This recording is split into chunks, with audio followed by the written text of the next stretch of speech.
fact that they have announced that they're sending a submarine out there either demonstrates that they felt they had to do something, or the Russian flag means zero on the side of that vessel, or it demonstrates that the Russians really are powerless to do anything about this. Hello and welcome to Frontline with me, Philip Ingram. Now today, on day 1415 of Vladimir Putin's 10-day special military operation or full-scale invasion of Ukraine, we're very privileged to be talking to General Ben Hodges, an old friend of the show. General Ben, an infantry officer at heart, a military planner and former commanding general of the US Army Europe, and he co-authored Future War and Defence of Europe and frequently provides analysis on European security matters in the international media. And he's an old friend of the show. General Ben, welcome back to Frontline. Thank you very much. Well, talking of the year starting, it's the 7th of the month, and just as we're recording this, we're getting reports that U.S. Coast Guard, supported by the U.S. military, and it's quite clear it looks like Special Operations Forces are boarding what was the Bella 1, that is now the Marinera, and changed its flag from Guyana to Russia, a large tanker that is in international waters in the Atlantic.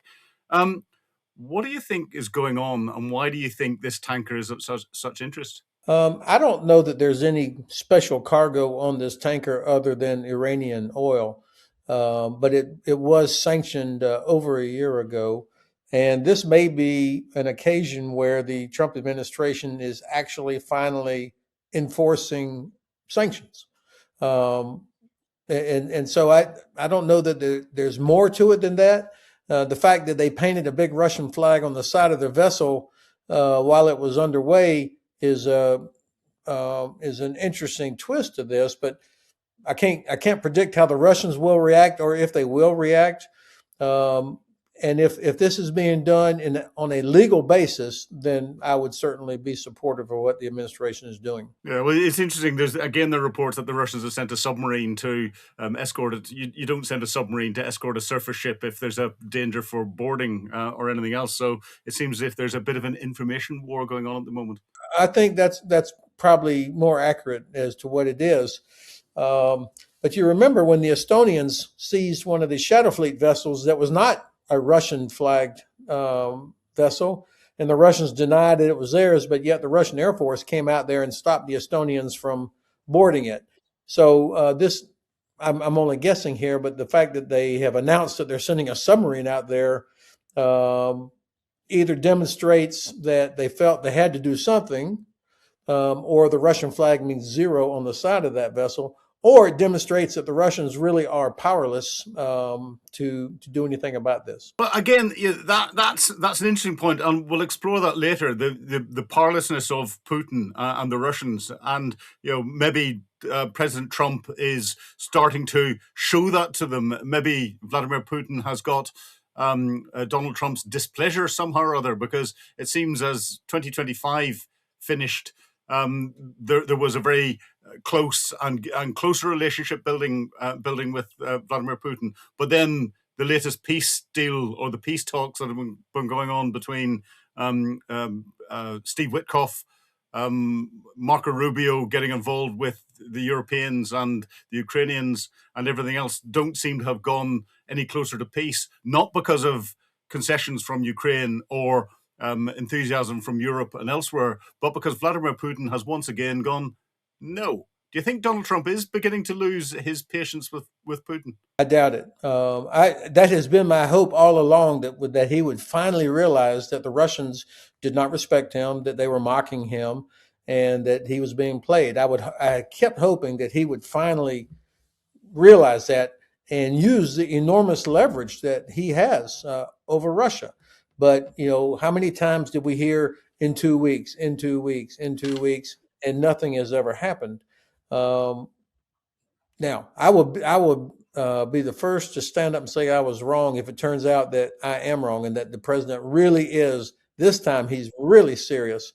I'll believe it when I see sanctions on Russia being enforced and the United States taking real steps to stop the flow of Russian oil and gas to China and India, and taking real steps to help make sure that not only can Ukraine defend itself, but that the United States plays a prominent role in whatever sort of security guarantees might come out. If he doesn't do any of those, then this will be nothing. Well, it's interesting.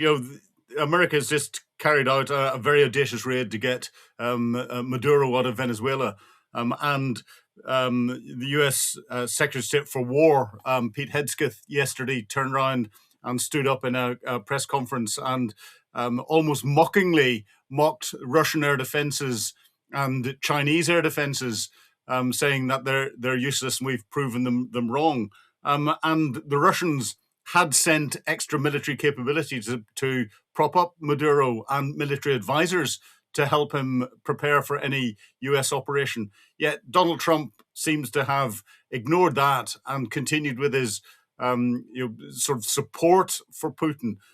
How do you think he's balancing that off, giving two different messages out in two different areas? Honestly, I'm not sure. It's inappropriate for the Secretary of Defense, Mr. Hegseth, to be mocking the Chinese and Russian air defense. If you're a superpower, act like a superpower. Allow your equipment, your capabilities to speak for themselves, not doing what he's doing. Now, there's no doubt that Russian equipment has not performed very well, whether you're talking about in Syria or against Ukrainians or in even Armenia, uh, Iran, other places. So this has not been a good couple of years for the Russian defense industry. But it's also important to keep in mind before we get too excited about this, um, the level of training and maintenance is just as important as the quality of the technology. And I'm not so sure that even the best Russian air defense system in the hands of Venezuelan or Cuban or Iranian air defenders is going to be, if that's a good assessment of the quality of what Russia might have for itself. Yeah, no, I think that's a very valid point. People forget about the maintenance and the operation and the level of training and the preparation and all the rest of it. You might have a very big flashy thing. You might have a Formula One car sitting in your garage, but if you don't know how to drive it, you don't know how to maintain it, it's not going to last very long. You're exactly right. And look, that's expensive. I mean, that's hard. I'm proud of one of the things that even though American equipment that we may sell to other countries is very expensive and it takes too long to get there, it comes with the whole package, included the maintenance and training as well. So I'm not sure that people who purchase Russian-made equipment are getting that sort of package. That's why the S-400s that the Turks bought from Russia, they're still sitting in their shipping containers. Do you think that's part of the reason why there's been so much difficulty in crossing that Rubicon and providing the Tomahawk cruise missiles to the Ukrainians? Because actually, it would require an awful lot of US direct involvement to ensure that they're properly targeted, to ensure that they're properly maintained, to ensure that they can properly be used, rather than just giving them to the Ukrainians and let the Ukrainians crack on with it. Well, most countries, I would say that's true. The one country for sure that would not be true is Ukraine.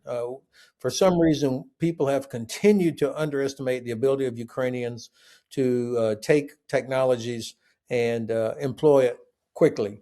It's something about well, of course, you'll remember that Ukraine was the heart of the Soviet Union's defense industry during all those years, and so there is still a residual engineering and technological excellence in Ukraine, which is part of the reason I think they've been so good here over the last several years with new technologies, adapting things, creating things, even while being bombarded by Russia. The Tomahawk is not new technology.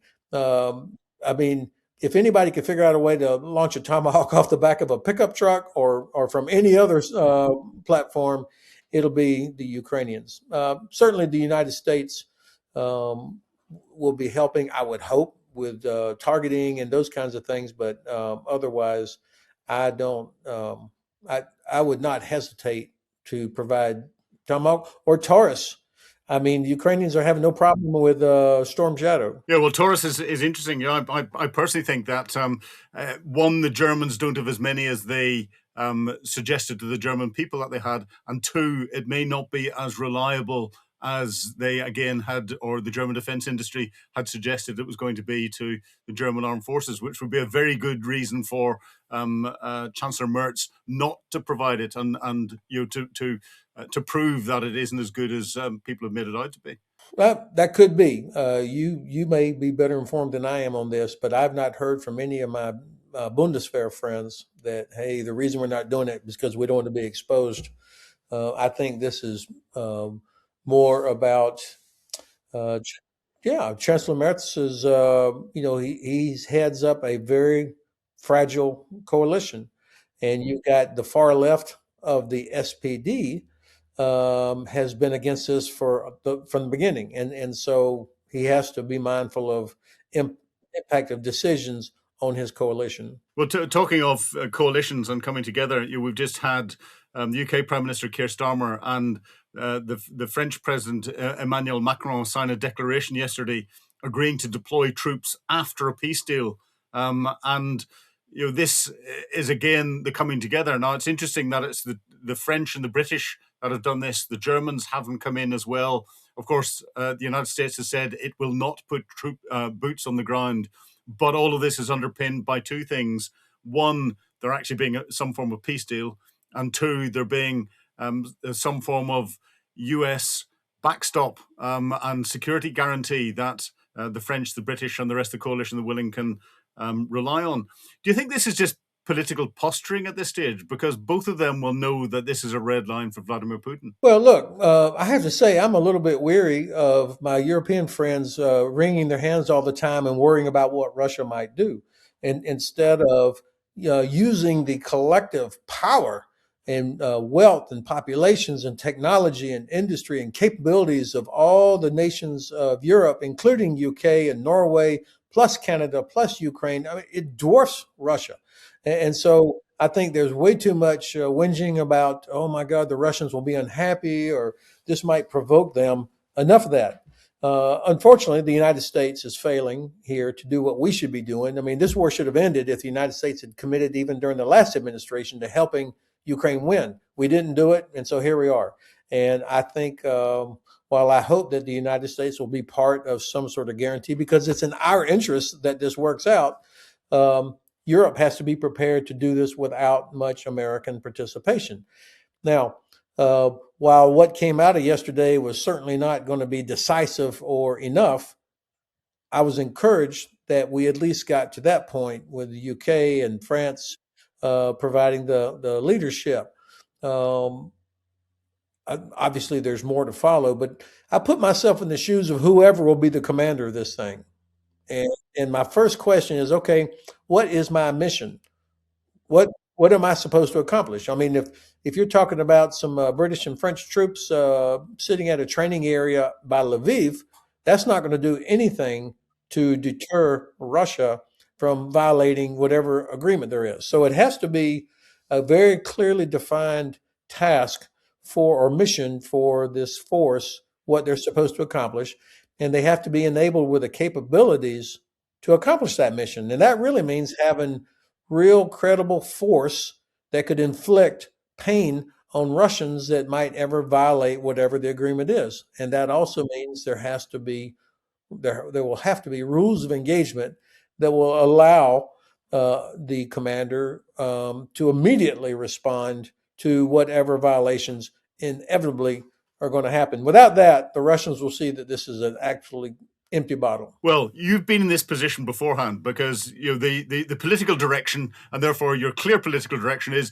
it is to be a reassurance force. Now, General, you deliver that reassurance force. What is it? And you've touched on it there, but what is it that you'd be going back and what are the sort of the worst case scenario, the best case scenario, the most likely scenario that you come up with and been able to put a force package together? And you know the complexities there are in trying to bring a multinational force package into somewhere. Do you think just taking the training capabilities that exist in different countries around Europe at the minute and putting those into Ukraine would be the first step? Do you think there needs to be a big combat capability? Would the Russians really threaten troops that have come from NATO countries, even if they are deployed in Ukraine? What would you be going back to the politicians saying, this is the minimum I need you to give me so I can understand what the proper task is? Yeah, well, the mission will drive the size and makeup of the force. I mean, months ago, people were talking about, oh, we're going to need 50,000. How do you know how many people you need if you don't even know what your mission is? So That's always, I think, professional military people and strategists are always going to say, what do you want me to accomplish? Then I can tell you what capabilities I need, and then we can start figuring out, okay, this will take X number of troops. And by the way, it cannot be just land power. It's got to be air power. It's got to be sea power. It's going to require cyber protection. It's going to require air and missile defense. Number one, for the protection of this force, because you can be sure that the Russians will test that. Number two, we ought to be part of protecting Ukraine's civilians and civilian infrastructure as well. But even if that's not part of this, just to protect our force, that air and missile defense, it has to be integrated into what Ukraine already has there. The sensors, all of these things. This is not, World War II flak batteries outside London trying to shoot down the Luftwaffe. This is you're talking about weapons that are coming from hundreds of kilometers away at high speed, and you've got to be integrated. So these are the kind of things I would demand as the commander. That's got to be part of my force. Now, that also means I have to have long range strike capability. If the Russians are sitting back launching missiles against us at some point for whatever purpose, I've got to be able to immediately hit back. And the Russians need to see that I have that capability. You know, for me, honestly, the model was the NATO I-4, the implementation force that went into Bosnia in December 1995 to implement the Dayton Peace Accord. They had a very clear mission. They had a clear chain of command, not one that went to every capital, but a direct chain of command through NATO. And it had rules of engagement that would allow not only self defense, but also inflicting pain on the Serbs or whoever might violate it. And these troops were body armor, helmets, weapons, everything, and they were in the zone of separation between the warring factions. That's, to me, if we don't do that, I'm not sure how effective this force will be. I remember that well. I was the planning coordinator for Headquarters Allied Rapid Reaction Corps that helped pull everything together and sat and pored over the Dayton Peace Plan map as it was brought out of Dayton into Rheindahlem in Germany. And we went round millimeter by millimeter working out where the exact line would be. And then was in as part of the advance party as we set all that up. But good days. But can you give the audience a flavour for, if you look at the front line in Ukraine, the complexity of the front line with the amount of ordnance that's there, the amount of mines that are there, the detritus that's around, and it over an 800 plus mile length. How complex is that from a military position if the mission turned around and said you were to just observe it? Well, if the mission is to observe, it will be ignored by the Russians. I mean, we've been down that path already with the OSCE, Organization for Security and Cooperation in Europe, observers that were there as part of the ceasefire agreements from Minsk 1 and Minsk 2. And the Russians and the so-called separatists, of course, threatened them, ignored them, and paid no mind to them. So if it's just to observe, I don't know how useful that will be. But you did put your finger on something that is going to be a real problem for a long time. And thank goodness we have organizations like Halo, and General James Cowan, his organization that goes around helping to clear mines around the world.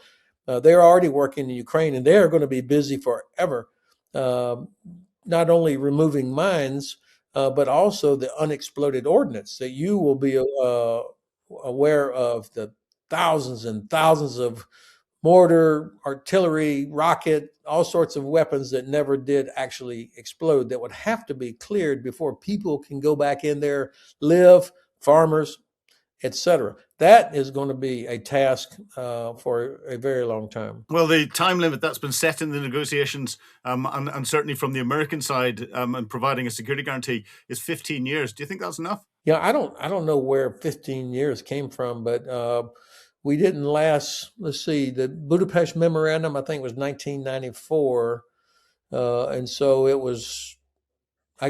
Maybe if you go to 2014, so what's that? 20 years before Russia invaded Ukraine again. So that guarantee, you could say in a way that guarantee was good for 20 years, but not a day beyond.